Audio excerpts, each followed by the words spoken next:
اور وہ ایک جوان شخص کو مردہ حالت میں قبر کی طرف لے جا رہے تھے۔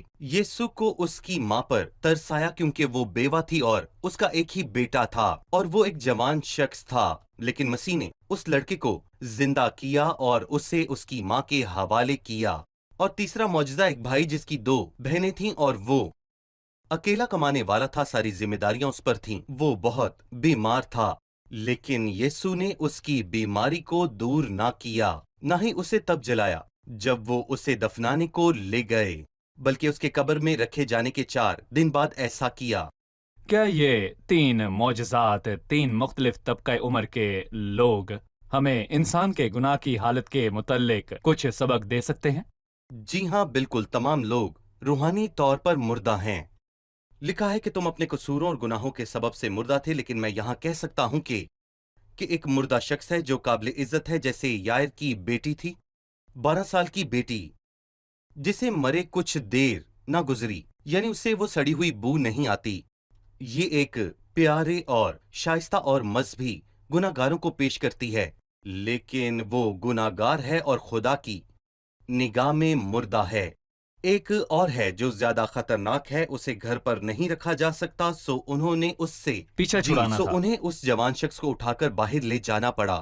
ایسے لوگ ہیں جن کی بدی خطرناک ہے اور لوگوں کو ان سے پیچھا چھڑانا پڑتا ہے، اور یوں کہہ لیجئے کہ وہ معاملات جن میں کوئی امید باقی نہیں رہی، وہ بدبودار ہیں، اور کوئی بھی ایک سڑی ہوئی بدبودار لاش کو نہیں رکھتا، پھر چاہے وہ مارتھا ہی کیوں نہ ہو۔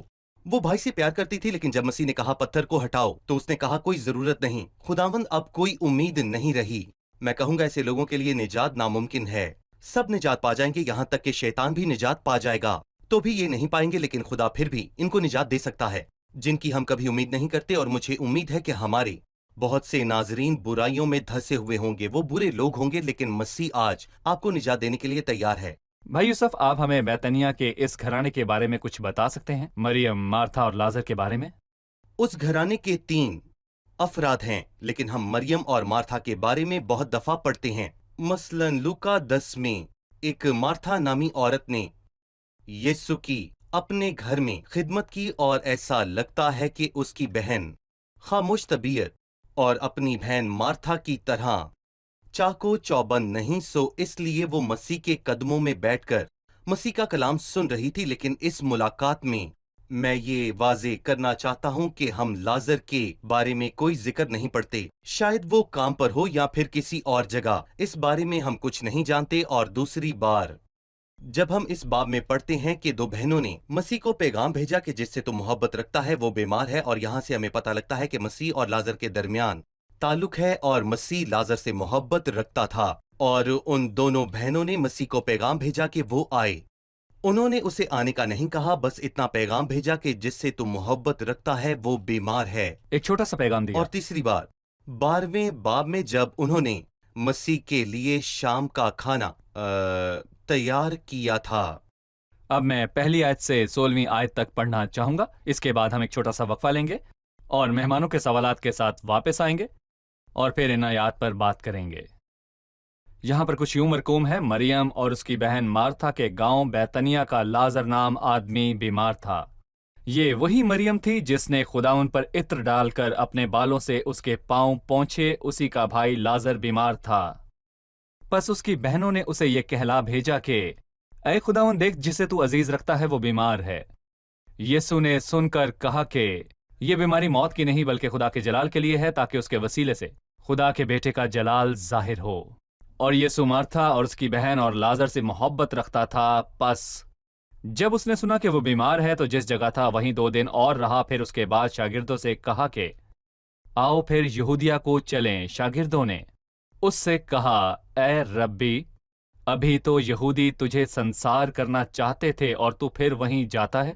یسوع نے جواب دیا، کیا دن کے 12 گھنٹے نہیں ہوتے؟ اگر کوئی دن کو چلے تو ٹھوکر نہیں کھاتا، کیونکہ وہ دنیا کی روشنی دیکھتا ہے، لیکن اگر وہ رات کو چلے تو ٹھوکر کھاتا ہے، کیونکہ اس میں روشنی نہیں۔ اس نے یہ باتیں کہیں اور اس کے بعد ان سے کہنے لگا کہ ہمارا دوست لازر سو گیا ہے، لیکن میں اسے جگانے جاتا ہوں۔